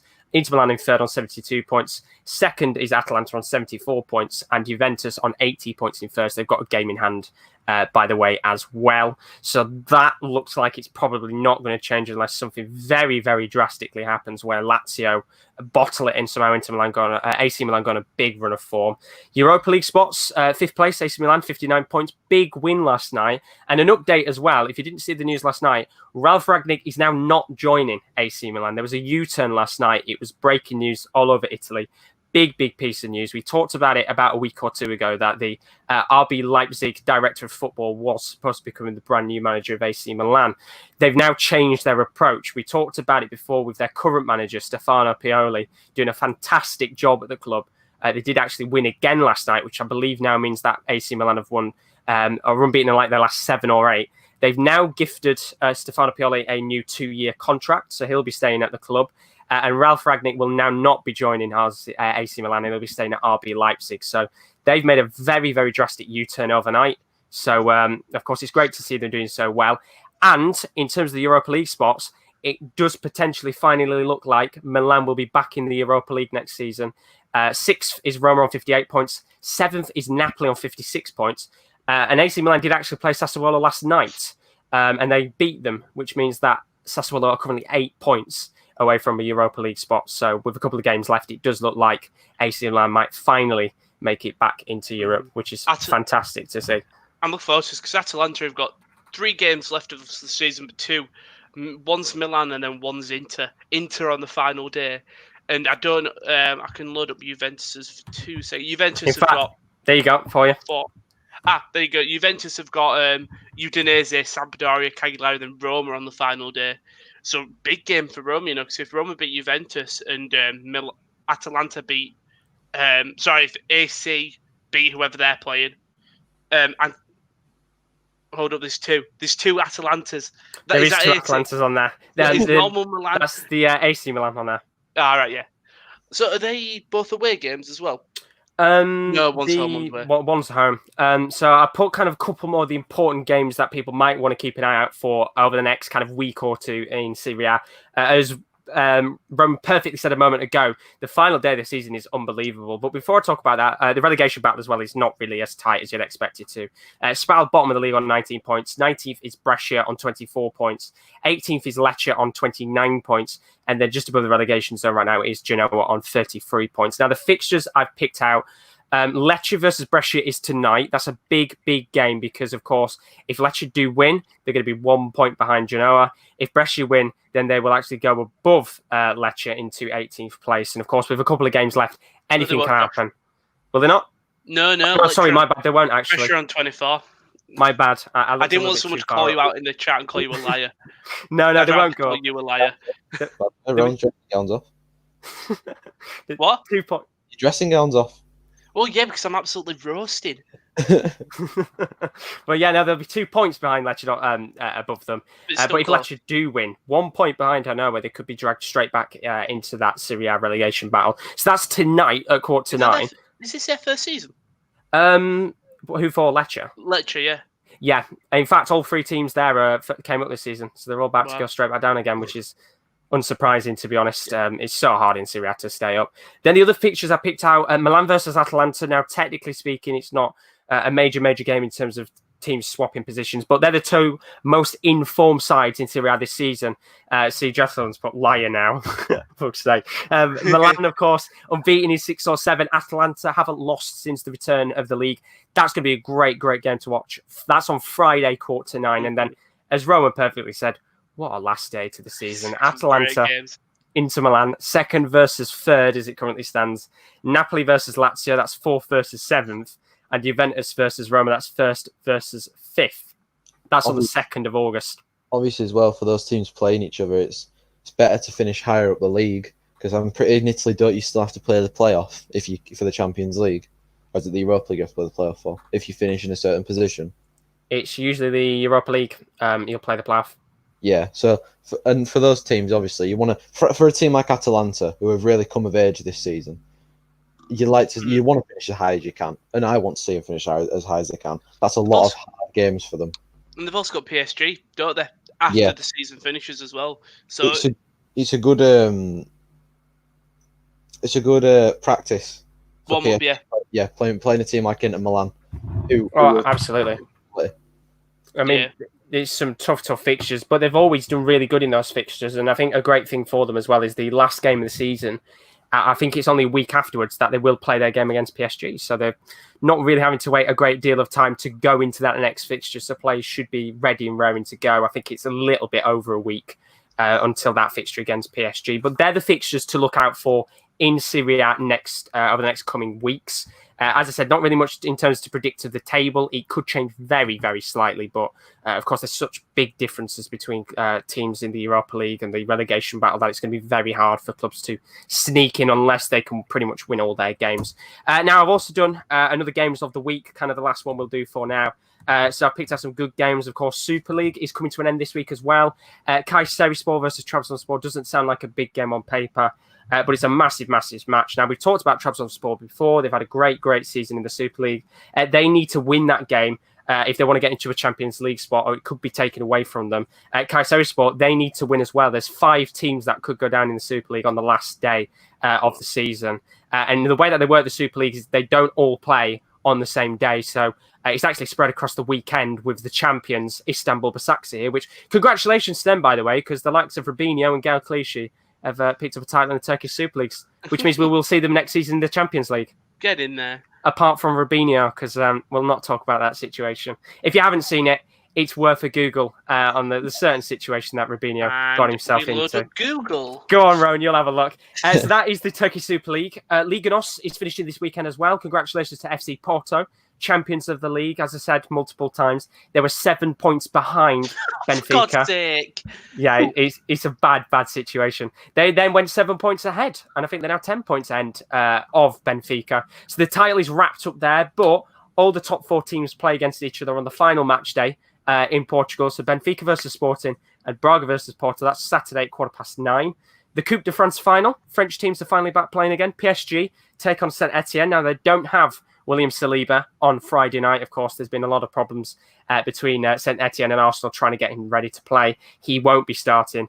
Of course, it's a usual fixture for PSG to usually win it. That's Friday at 8:10. And then, of course, the EFL Championship final day. If you want some final day action, there are plenty of games coming up tonight in the Championship. Of course, we could either see West Brom, Brentford, or Fulham automatically promoted tonight, as well as the bottom end of the table. Of course, the likes of Charlton and Hull fighting for survival. All those games do kick off at 7:30.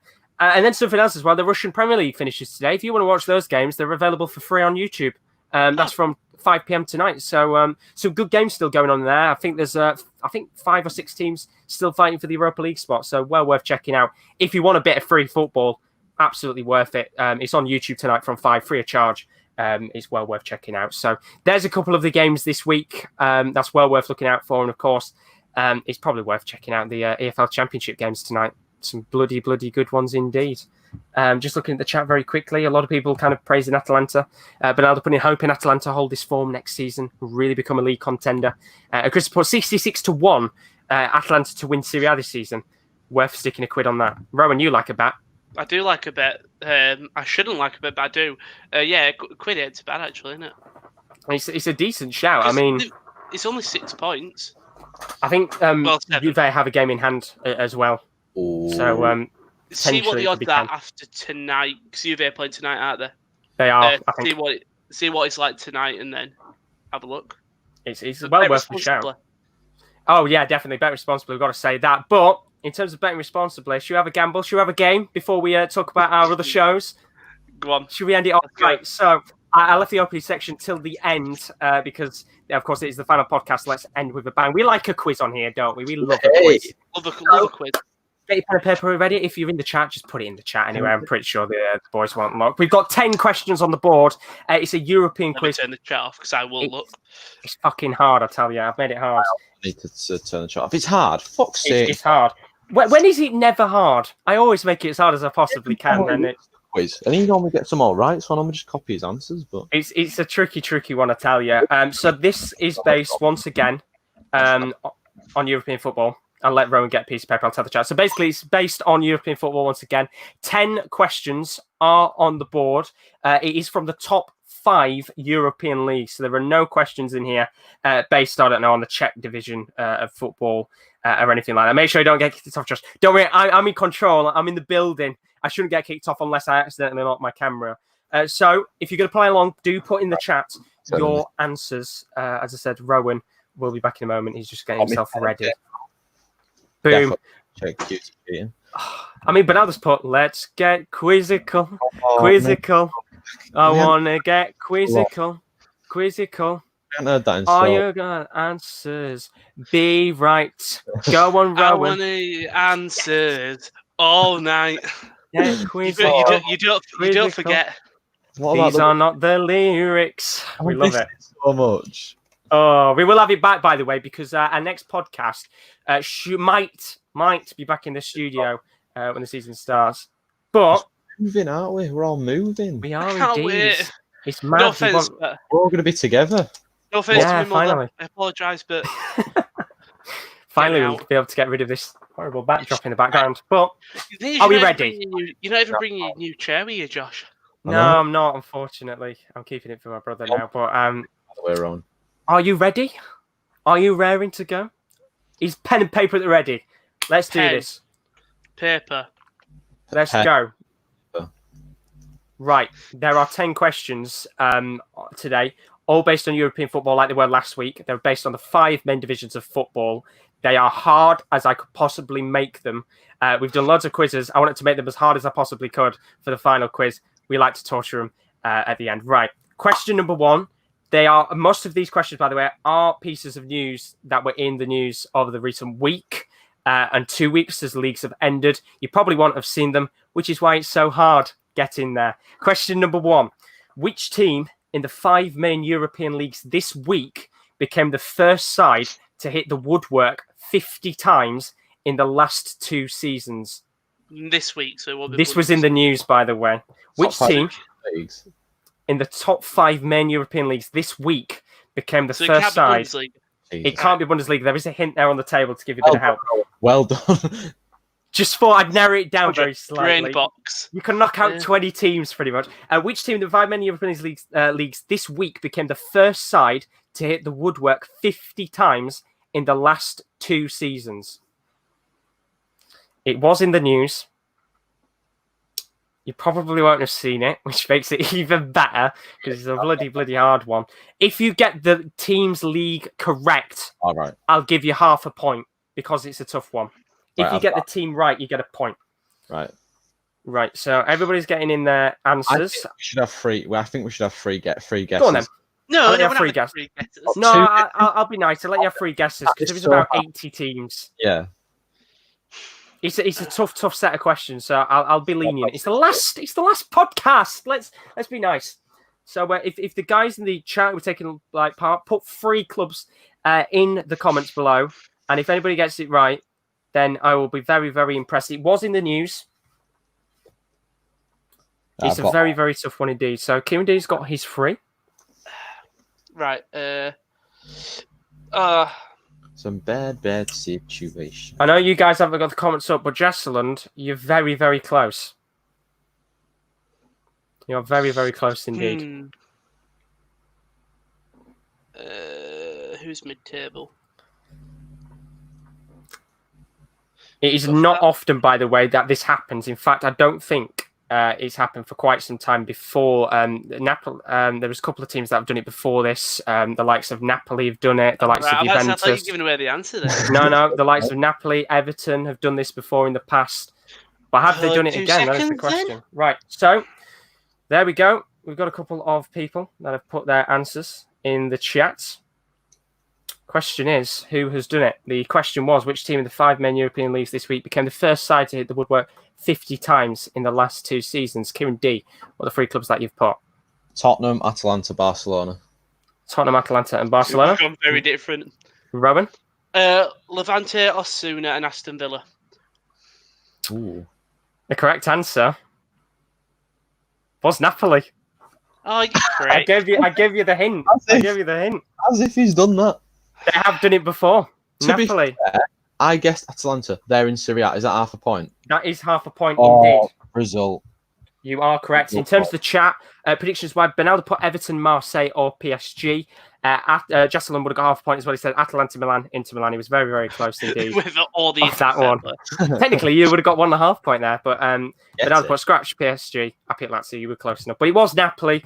As I said, they've done it before in the past. They've done it again now. First time that a club has hit the woodwork 50 times in the last 2 seasons. Can they do it again? Who knows? But Kerry, you get half a point there. Congratulations, Rowan. Still waiting for your first point. Now, question 2. Which team has conceded the most goals out of any team in the top 5 main European leagues this season? Ooh. That is the question. So, which team has conceded the most goals out of any team in the top 5 main European leagues this season? How many teams are we allowed to guess? You can pick 3 once again. Really? Yeah. Really? Yeah. All because right. you can't look up the table because you'll be able to see the goals that have been scored. So it's all about memory on this one. If you've been looking at your tables. We just had the table up. Who's at the bottom of the league? That is the question. Are they bottom? Are they top? Or are they in the middle? You'd be quite surprised how many goals have been conceded in the middle of the table, but you'd be quite surprised. I think you've already asked us this question. Yeah, I think I said this team. I've got 2 so far. The funny thing is, I haven't asked this question before. Last week, I asked you how many the team with the lowest amount of points from last season. This one is a new one. I had to make sure because I thought myself and I asked this question, but no, it's the amount of goals. I've got my 3. And I tell you what as well, for a bonus point, because I'm feeling fruity, predict the amount of goals that this team conceded. Hey, Josh. If you're within 10 of it, I'll give you a point. Right, you also asked who scored the most goals. I think that's what I was thinking. Yeah, that was the one. Right then, here we go. So just to look at the comments, some people have predicted Jocelyn says Toulouse with that defence. Stuart says Villarreal. Jocelyn said Levante as well. Kimmy D, what are you gone for? Norwich, Spal and Toulouse. Okay. Rowan? Espanyol, Norwich, Paderborn. Right, okay. The correct answer is Lecce. Lecce. I couldn't think of. I went with Spal instead. I conceded a lot of goals this season. I had Brescia.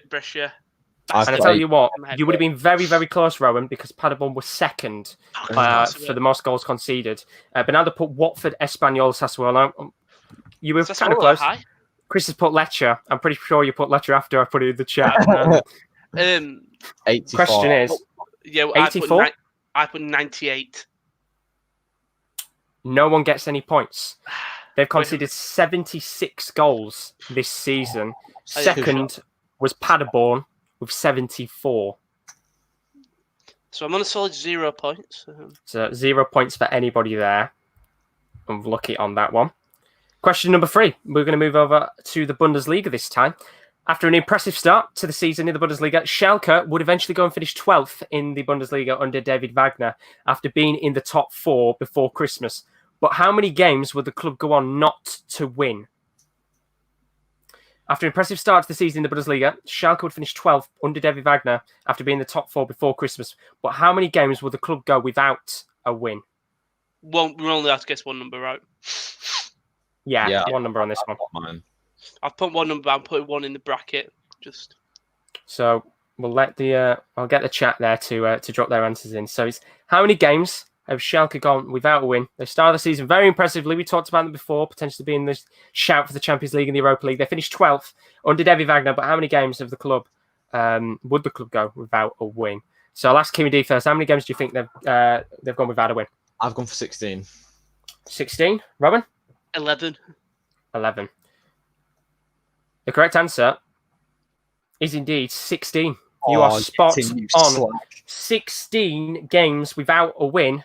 That record is still going now into the next season. I remember because I was doing one of the Schalke games, I think, for our watch along, and the guy said that there were already 11 games without a win. So I just kind of thought in my mind, how many games did they play up until I just made a guess. I was just trying to. I couldn't remember whether their first loss came before the coronavirus break or if it would just if they were on 3 losses then before we went into the break or what. I couldn't remember. I think their losses started to come around January time. Just after the winter break had finished, they started losing. As I said, 16 games they are without a win currently. The record will still actually run into next season, and somehow David Wagner is still manager. He's not been sacked yet, which is absolutely unbelievable. We're going to move over to the Liga now. This was one that made the headlines over the last week. The final league games, of course, were completed this week. We did the watch-alongs and things like that. It would see Gerard Moreno become the highest Spanish scorer in the league for the first time in 4 years. But who claimed the record before? So the final league games were played this week. It saw Gerard Moreno become the highest Spanish scorer in the Spanish league for the first time in 4 years. But who claimed the record before Gerard Moreno? Does that mean as in Gerard Moreno is like the highest? Okay, yeah. He beat the highest total. That is the question. It's a tough one, this one. 4 years since somebody new has claimed that record. 4 years. Crazy. I want to put this player, but I don't think he was there at the time.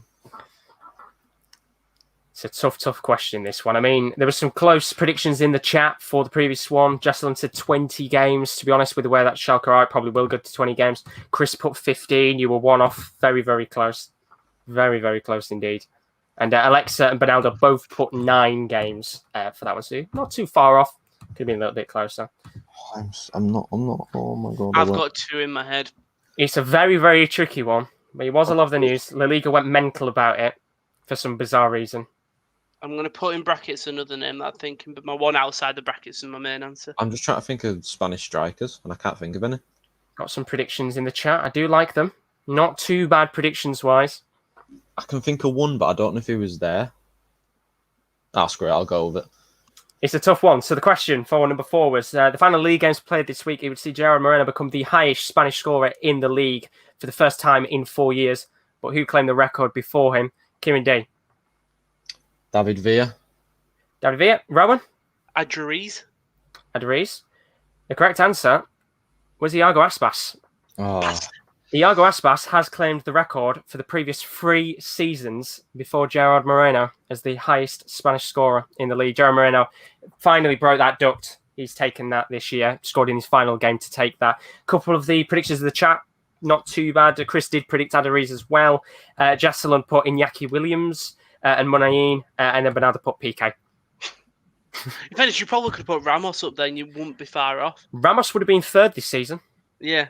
3rd Spanish top scorer, which is absolutely unbelievable. Yeah, Iago Aspas, 3 years in a row, has been the highest Spanish scorer in the league. So well done to him. Question number 5. We're now moving to the Premier League on this one. Chris will be absolutely spaffing his pants at this question. Liverpool claims the Premier League title in stunning fashion this season. They're currently on 93 points and with the best defensive record in the league. How many clean sheets did they keep in the Premier League this season? So Liverpool, they claimed the Premier League title in stunning fashion this season. Of course, 93 points, best defensive record in the league. But how many clean sheets did they keep in the Premier League this season? Is this so far, or are we putting in guesses for the weekend? This is so far as up to now, not with this weekend included. I'm quite confident with this one, I think. Chris will be loving it. Chris is spunking already. No doubt. He'll be getting the champagne out tonight, of course. Liverpool with the trophy celebrations. Kenny Dalglish giving over the title against Chelsea with the fireworks celebration. But, how many clean sheets have they kept? That's the question. I'll be very, very shocked if Chris doesn't know it. You should know it, Chris. Go on. I think it's either this number or a much higher number. Right, okay. So we've got our predictions in the chat to give you an idea. There are 2 people in the chat that have gone for the same number. 3 people have gone in the chat. They're wrong. Ooh. So, Kieran D, Liverpool, they claim 93 points this season. Best defensive record in the league. How many clean sheets do you think they kept? 17. You're saying 17? Rowan? 27. 27. 27. Right, okay. So to give you an idea, Chris and Bernardo put 13. They're both wrong. Jesseland put 10. He was wrong. The correct answer is 15 this season. Liverpool have kept 15 clean sheets this season, only the 2nd highest in the league. They were not top in clean sheets, which now means the next question is going to be who was top. If Liverpool didn't keep the highest amount of clean sheets in the Premier League this season, who did? There was one team in the league that has currently kept 16 clean sheets, but which club is top? That is the question. I think. KD seems pretty... It's one of two teams, and adamant. I'm going to put the other team in brackets just because I'm hard. Same. So if anybody who's just joined and wants to play along, question number 6, Liverpool, they kept the best defensive record in the league this season, but they didn't keep the highest amount of clean sheets as a club in the Premier League. There is one club who finished with one more clean sheet as of right now, but who is that club? My clean sheet guess was 18 before I switched it to 27. Don't know why I went 27, I just had an inkling. Oh, God. KD, what are we going for? Burnley. Burnley? Rowan? Southampton, but Burnley were my bracket. Sheffield United were my bracket. So, Burnley and Southampton. Jesselyn has gone Burnley. Chris has gone Burnley or Sheffield United. The correct answer is Manchester City. Bastards! They've kept 16 clean sheets this season. Burnley, they came in second place, joint second with Liverpool on 15. Sheffield United have kept 13 clean sheets this season. But Manchester City, the team you would all least expect to have kept the most, have kept 16 clean sheets collectively this season. I don't know why I presumed Southampton were there.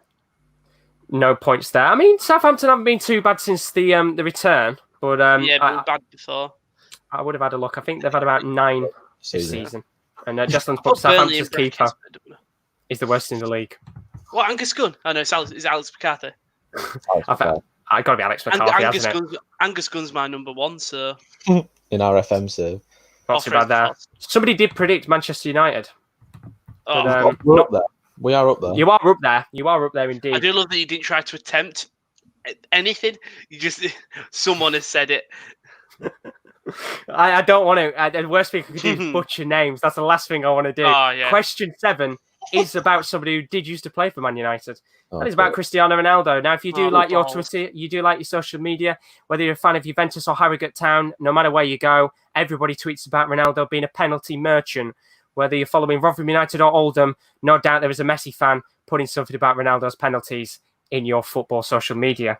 But the question is, how many penalties has Cristiano Ronaldo scored this season in all competitions? Oh, no. So Cristiano Ronaldo is known as a penalty merchant. This season, how many penalties has the Portuguese forward scored? Is it close to Bruno Fernandes? I've got a number. And then I've put one in brackets, and I'm going to skip over that because you spot all them. Spot my local. This is a very, very interested one indeed. Cristiano Ronaldo. I've either gone too short or too high. Bloody hell. I mean, there's a bit of a debate here about the keepers in the league, which one's the worst. Bernard's played for St Villa's keeper, not Reina, but the other guy, Nyland. He played for the Norwegian national team. He was like 22 in the second division there. So they're having a bit of a debate. Oh, God. Do you think Kepa? Kepa. Oh, Kepa's not bad. Oh, no, he is. He is shit. David De Gea. Oh, he's up there, isn't he? I mean, past couple of games. He's made a lot of mistakes this year. I'm trying to think who is the worst keeper. Kepa or it really? And this shit as well. Guaita. Guaita's quite good, isn't he? I'm just naming keepers. Wow. Guaita is my Crystal Palace. He's your number 1. He's my. But we got a couple of predictions in the chat. Hello. All right. So, KD, what are you going for? The question was Cristiano Ronaldo, known as many fans as a penalty merchant, but how many penalties has he scored this season in all competitions? How many gone for? 17, and put 15 in brackets. 17 and 15 in brackets, Rowan? I've got 17, but 25 in brackets. Oh, right. Bernardo's put 28. See. And we've got 21 as well. The correct answer is 13 penalties this season. Ronaldo has taken 14 penalties this season. He has scored 13 of them. For a bonus point, which club did he miss a penalty against? Bonus point. Ronaldo has taken 14 penalties this season. He's missed 1. Which team is it? I know it. I don't. So Leon. Leon, Katie? You are absolutely spot on. It was indeed AC Milan. Donnarumma, he took the penalty against. He missed the penalty. I was watching the game. And that's a bonus point for KD on that question. Congratulations. I've got 2.5 points out of 7 questions. That's abysmal. I've got 0. I told you it's going to be hard. It's going to get even harder now because we're going to talk about Arsenal. Of course, last night they lost to Aston Villa. Big 1-0 win for them as they try and fight for survival. Arsenal, they're now confirmed to have their lowest finish in some time. But what year did they finish lower than 10th place? So Arsenal, after their loss last night against Aston Villa, are confirmed to have their lowest finish in some time. But what year did they finish lower than 10th place? I will let you guys look at that one there. Some people in the chat pointing about their question for Ronaldo. Jesselyn put Inter Milan. Unlucky on that one. Chris did get it spot on with AC Milan. Jesselyn put Inter in the cup. But I thought it was in this UC Champions League, so he said Lyon as well. Very, very close, Jesselyn. Very close. You just need to say the other Milan side. But just to repeat the question one more time, for those of you that are playing along, Aston Villa beat Arsenal last night. It's their lowest finish in some time. But what year did they finish lower than 10th? That is the question. Have we got answers? Yes. Yeah. Perfect. Right. Kieran D, what are we going for? 1985. 1985. Rowan? 1986. 1986. Jesselyn? It says 1986 there. Jesselyn's gone 1903. Imagine. On this one. Were they even founded then? Probably. And Chris Welch has gone 1994/95.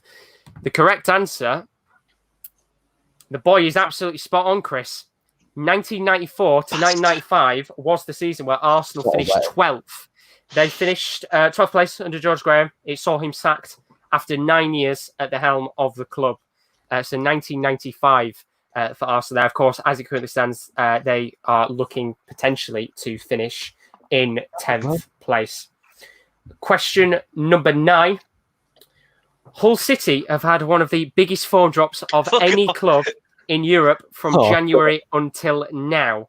But how many points were Hull away from the playoffs before their main stars, Jared Bowen and Kamil Grosicki, left? Now, this table would have been as of 4th of January. This is when they were closest to the playoffs. Kieran's mentioned it so many times. We were this many points off. So, just to repeat the question one more time, Hull City, they've had one of the biggest form drops of any club in Europe this season. How many points were Hull away from the playoffs before Bowen and Kamil Grosicki left? The closest they were to the playoffs was of the 4th of January. He says it all the time. And that's why I picked it. Yeah, we're only. He must say it every day. I'm putting a number. Then I'm putting another number in brackets. There will be a bonus point available as well. But I'll answer that in a question. That question a moment ago. Right. Is the bonus question how many goals has Tom Heath scored? 37. With a hat trick against Rotherham, and that's about it. Bloody hell. I've got an answer. There we go. So we've got answers. So the question for this one, question number 9, was Hull City. They've had one of the biggest form drops of any club in Europe from January until now. But how many points were Hull away from the playoffs before Jared Bowen and Kamil Grosicki left? The table was as of the 4th of January. Kieran D. 5. 5 points. Rowan. 2. So you've gone 5, KD. Rowan's gone 2. Bernaldo's gone 5 as well. Jesselyn has gone 0 points. I can tell you the correct answer was indeed 2 points. Oh, yeah. Hull City. It's all the Morrison. It's all the Morrison's walks. They've all come in handy. Hull were indeed 2 points from the playoffs. They were in 9th place as of the 4th of January. Now, the next question I'm going to ask you for a bonus point. How many points have they gained since the 4th of January and today? Oh, for fuck's sake, Josh. So Hull City, they were 2 points away from the playoffs in 9th place on the 4th of January. But how many points have they gained since then and today? It says like they haven't won any games. He said it. He said it the other day as well. For fuck's sake, Josh. How many games have they won? I've got an answer. That is the question. So people are putting their predictions in the chat. The question I'm asking you for this one, Hull, they were 2 points off the playoffs in 9th place. They have gained only a certain amount of points since the 4th of January. And today, how many points have they gained? I nearly just gave it away. Right, I've got my answer. So we've got answers. Kieran D, what we're going for? I only think they've won 1 game and they've drawn 2, so I'm going to go 5. 5 points, Rowan. I think they've won 1, drawn 3, so I've gone 6. 6, right? Okay. So to give you an idea of the chat, Bernardo's gone 5 points. Chris Welch has gone 6 points. Oh, sorry, no, Bernardo's actually gone 4 points gained. Jesselund has gone 2. So it's very, very tight. The question was, Hull City, they've had one of the biggest form drops in Europe. They were 2 points away from the playoffs in 9th place. How many points did they gain between the 4th of January and today? They've gained 6 points between the 4th of January. I do actually listen to Kieran. Well, yeah, when he's saying it to you all the time, I think it's got to stick in your head. This many off. Does stick in. We've only got 6 points since January. Well done, Rowan. You have gained 2 points from the Hull City question, which means, as of right now, Rowan has 2 points. 2 points, and Kieran D has 2.5. Goes down to the last question. Which means it goes down to the last question. Question number 10. Which top 5 league has had the most own goals collectively scored throughout the entire season? Oh, it's a good question. I thought this was going to be the last question because I thought it might go down to a tiebreaker. So I thought I'll get a very tough question. So the final question, which top 5 league has had the most own goals collectively scored throughout the entire season? It's a very good question. It's a tough question, this one. Screw it. Rowan has got to really think hard about this one. It's 1 in 5. Yes, well done, Rowan. Very good. I've gone for this. If Rowan's got this right and he's beat me, I'm going to be very annoyed. 1 in 5 chance here. I've got my answer. I'm just gonna write what I think another one. Even Chris has put bloody hell, Josh. I told you it was going to be tough. I'm also going to put an answer in brackets, but it's obviously not my answer. Right. So as it currently stands, Kieran D is in the lead with 2.5 points. Rowan is on 2. If Rowan gets this correct, he's going to nick it. Going to backdoor it. He's going to backdoor it right at the end here. He's going to be like Olympiacos versus Arsenal. Have we both got answers? Yeah. Yep. Right, okay. So, to give you an idea, some of the predictions in the chat, we've had Liga 1 and the Premier League. And Liga 1 as well. So, the question was, which league has had the most own goals collectively scored throughout the whole season? Kieran D, what are you gone for? Premier League. Premier League. Rowan? Liga 1. The correct answer is Serie A. Oh, I've done it. Get in. I know Kieran D's won it. Ending. Can you guess how many goals have been scored? Is this for a point? Half a point, just to tie half a point to tie it up. Can we say who the closest is? Yeah. How many own goals were scored this season by all clubs in Serie A? Of course, this can get even higher, but we're going as of right now, as of today. How many own goals have been scored? This is for half a point because they want to make it interesting. They take it to a tiebreaker. I'm going to write on a big page as well. I've got mine. To give you guys a bit of an idea as well, Liga was actually the lowest. Of course, Liga hasn't played all the season, so they didn't get through as many of the games to get them. Which is why I thought I'd say 5 main leagues, so you could kind of drop it down to 4. Well, I put Bundesliga just because that's what I put in brackets. Yes, sir. It's a close one. Have we both got answers? Yeah. Right then. So, as I said before, Serie A, they've had the most own goals this season collectively from all clubs. But how many own goals were there, Kieran D? 13. I've gone for. Rowan? 15. He's gone for 15. Right. The correct answer, just to give you an idea of the chat before we say the answer, Ronaldo said 17, Jesselund said 27. Please be over 15. And we've had 19 or 20. Please be over 15. Correct answer is 32 own Get goals. in there! We're shit house 32 own goals. Unbelievable. Point for that. We said the closest. I'm not having that. That is unbelievable. 32 own goals have been scored collectively throughout the season. That is nearly double.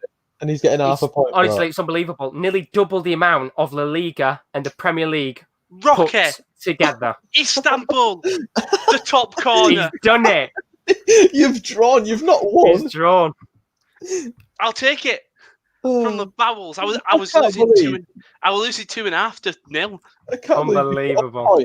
Because you were 17 off the fucking total. What a joke. Of course, weren't I? Unbelievable. No, you weren't. I was. Now there's going to be a long debate here. There's going to be a very, very long debate. I just know my own goals, Kieran. It's fine. But unfortunately, we need a winner. We can't have a draw, unfortunately. Is it how many points was Rowan off the own goals? Right. I think it's 17. We need a winner at this stage, or else we'll be arguing for days. Oh, no. So, I'm going to give you one question. The person who's closest to the answer will win. No, okay, Kieran's going to get pissed off. Like one ahead of me or something. 176 off. Right. Are you ready for this one? Yeah. I want you to tell me, the closest to it, how many goals has Rotherham United scored this season in League One? Okay, no, right. Closest to it wins a point. Freddie Ladapo has got to be in double figures. Own goals has to win the Golden Boot. Bloody does, doesn't it? I've got mine already. I mean, Chris has said KD's not having it, but we've got to have a winner because we can have it draw, but it's the last podcast of the season. We've got to have a winner. So Freddie Ladapo is definitely on double figures. So just to re-emphasise the question, how many goals has my supporting club, Rotherham United, in the EFL League One scored this season? The closest wins the game. Chris has put scenes if Rowan wins. It will be like Istanbul. The question is Rotherham the top goal scorer? Well, that's the question. Are they? Are they not? You'll have to decide. You've got to be over 50. You will have to decide. You've got to be over... You're over 70. Rowan could backdoor it here. I've got my guess. Right, okay, so we've got a guess from Kieran D. Rotherham United in League One, my supporting club, how many goals have they scored this season in the league? Closest to it will win. Rowan, have we got an answer? Yeah. So. Right, okay. So to give you an idea of the comments and the predictions that people have put, Chris has put 60 goals. So are you going to be quite far off? Are you going to be quite near to Chris's prediction? Or is everybody miles away? KD, what have you put? 62. Rowan, what have you put? 58. I can tell you the correct answer and the winner of the last quiz of the 19-20 season is KD. No, I'm not having it. 61 goals scored. You were suspiciously close, Kieran. Suck a dick, Ron. 62. One off, Kieran. One off. One off and being 17 off. There we go. Coincidence, me. KD's nicked it late on, and there's fighting now. There's arguing. The managers, they're going at it. Well done, Kieran. Well done. Congratulations. Well done. Shithouse to win. I've won it in last. It's shithouse to win. Istanbul. Rocket. It was tight. To give you an idea, Rowan, you were very close because Coventry on top finished with 48 goals this season. We are the top scorers in the league, joint top alongside Oxford United with second joint. 61. Second joint, sorry. Peterborough scored 68 this season. We've got 61. So well done, Kieran D. You've nicked it late on. You've grabbed it back. And you are the winner of the final quiz of the stream. And there we go. Boom. The quizzes are all done. Just to give you a heads up of all the stuff to come on the channel in the future. Of course, as I said, we have our Premier League final day. It's going to be a mad one. Watch along. Join me. We've got Rowan. We've got Kieran D. We've got Kieran L. We've got Benaldo joining us. Special guest in the stream. Tottenham supporter. We've got Will. We might as well try and get Simon on. We might as well try and get everyone on this, right? Jorginho, Jota, and Bruno Fernandes are looking at it. They're enjoying it, aren't they? They're looking forward to it. Watch along. They're loving it, and they're going to be sat there watching it because, Jorginho might be. Depends if he plays. Not sat there watching. Tell you what, with the way Ole's been, he probably won't bloody play. But no, that is the Premier League final day. We'll be live from about 3:30, 3:45 UK time. It's going to be fun. It's going to be a laugh. It's going to be a watch along, but it's also going to be a big piss about. Let's be real. It's going to be a great end to the season. And then after that, we've got plenty more stuff to come. We've got every single Champions League and Europa League game we're going to be covering live. Alfredo Morelos is loving it. Look at him. He's buzzing because he knows he'll be out next week. Round of 16 fixtures. And then, as I said, every single Champions League match, including the likes of Manchester City and Real Madrid. They are to come in August time. You want to keep your eyes out for it. It's going to be a load of fun, and hopefully we get some good games in the Champions League, because Linfield's playing on the same day as Barcelona, so maybe Rowan can keep us up to date with that. You never know. But A-League's back as well, I'm pretty confident. It is indeed. This weekend, I think. A-League's back. Yeah, I don't think Western Sydney Wanderers are playing till I think Saturday. I'm pretty confident. When I say pretty confident, I don't have it. Oh, there we go. Monday they're playing. I knew I was close. There we go. We've got some good football games, of course, as always. If you want to follow on social media, keep up to date when the streams are going live and different things like that. The Twitter is there at _top corner, as always. YouTube, you're on it, so you don't need the link. And then Twitch, if you want any gaming shite, then hop over there. It's always usually gaming shite. What a way to promote is Twitch. What else is gaming shite? What else is happening, Josh? Well, we've got something. It's the Sunday watch-alongs, isn't it, for the F1 Grand Prix? Is it on this week, F1, or is it British Grand Prix next week? It's not this weekend, but weekend after we'll be back for that, and then weekend after we'll be back for that. Nice that you've got a weekend off, and it's time a break for that, because you've got the watch on for the Premier League as well. But what else is starting next week, Josh? Well, we've got something big starting next week. Of course, the podcast is ended, but we've got more Premier League football stuff starting, because KD's starting something new. Tier lists for the Premier League. Tell us more about it, Kieran. Well, it's not just going to necessarily be for the Premier League. It's just going to be for anything. So if I have Rowan on, probably going to be WWE or anything. It's just going to be a piss about. It's going to be a really good series. When it's me and KD, it's not going to be as serious. I think we know this. So yeah, those will be starting every Monday. I'm not sure on the time yet. It just depends. Oh, great! It's going to be an NFL corner thing. I want the first to do with Will, but I don't know if he's going to be available, so I can't confirm a time yet. But yeah, no, keep your eyes out for it. We're going to have tier lists for a whole range of sports. It's going to be a laugh. It's going to be some good fun. And of course, most importantly, it's some good content with Kieran D. I know he's been wanting to do some stuff on the channel for quite a bit, and we want to get him on it. Tier list, here we come. Don't get me on a wrestling one, please. No, Josh, me and you will do League One defenders. I don't know. Get in there. Come on, Dante, number one. But yeah, no, keep your eyes out for that. We're going to be starting that from next Monday. Dante, good centre-back. Bayern Munich. League One. Is it what league Rotherham's in? League One is in Rotherham. No, League One is in Rotherham. No, I get what you mean. Mark Equays top. KD list, tier list, Bruno Fernandes, best midfielder ever. No, the first one we're going to be doing is Premier League starlets, so Premier League youngsters. And I'm hoping to do that with Will. So there you go. Keep your eyes on it, because no doubt Ryan Brewster will be number one. But yeah, that's going to be the tier list on Monday. We'll have the NFL corner at some point this week, Thursday, Friday. Who knows? Just keep clicking F5, as we always say, and you can find out for that. And as Rowan has always said as well, F1 watch-alongs, they'll be back in the next week or two for the. Is it the Great? It's the Great British Grand Prix, isn't it? Great Britain Grand Prix. It's Silverstone next week, and then it's the anniversary Silverstone Grand Prix after. Big ones there. You can keep out for that. And then on Tuesday, we also did the wrestling corner. Oh, yes. I forgot about that. My bad. Thank you. Skipped over that. With a little ugly cousin. The ugly duckling. No, I was going to say, it was a long one. It was a 2-hour one. But we talked about, there was so much going on in wrestling. So give that a tune. It was very fun. There we go. My bad. It is on Tuesday. Keep your eyes out for it. 11 a.m. UK time. Is it half 11? It's the NFL corner happening this week. Honestly, I've got no idea. I think so. None of us know. Well, it weren't last. I thought it were on last week, and then it weren't. No, I think I thought it was. So, but we always say, if you like NFL, just keep clicking F5, and one day there will be a video there for you of the next episode of the NFL Corner. But if they don't do it this week, I'll do it on my own, and I'll just I'll read off cards that they write for me. Me and Katie will do it right, and he'll just talk about Jameis Winston. I'll talk about Gardner Minshew. Hey, at least an episode's going up. What? Sorry, didn't say that. But no, honestly, a big thank you to everybody who's been watching these podcasts over the last couple of months. We've been doing it now pretty much for the last 6-7 months on the trot. It's been very, very tough, because this season, you know, for some clubs, they've been going for a year now. The likes of Wolves, they've started with the Europa League. They're still going. Some clubs, it's been an incredible season into the Europa League, the likes of Granada and that. Some clubs, mid-table, that's fine. And some clubs like Hull City just want to forget the season ever existed. Yeah. Thank you, Rowan, and thank you, KD, thank you, Josh, for being here for the last couple of months. And thank you. 34 episodes.